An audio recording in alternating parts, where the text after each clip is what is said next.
In today's video, I'm going to teach you how to add background color in a Confluence table. Adding color to your tables is a simple way to make information easier to scan, highlight important details, and give your pages a more polished, professional look. I'll walk you through the exact steps slowly and clearly so you can follow along in your own Confluence space. First, start by opening the Confluence page that contains the table you want to format. This could be any page in your workspace, like a task overview, a status report, or a documentation page. Make sure you have permission to edit the page.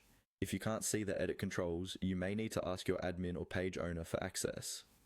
Once the page has loaded, look for the edit button near the top of the screen. It's usually on the right-hand side of the page header. Click Edit to switch from view mode into the page editor.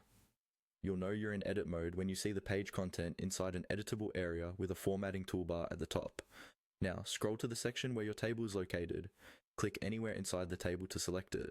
This doesn't change anything yet, but it activates the table tools and tells Confluence that you want to work with that table rather than just the text on the page.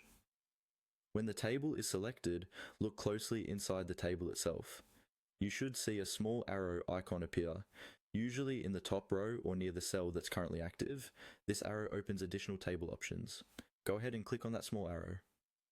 A menu will appear with several formatting choices, including options related to rows, columns, and styling. From this menu, find and click on Background Color. This is the setting that controls the fill color behind the text in your selected cells. After clicking Background Color, you'll see a palette of color options.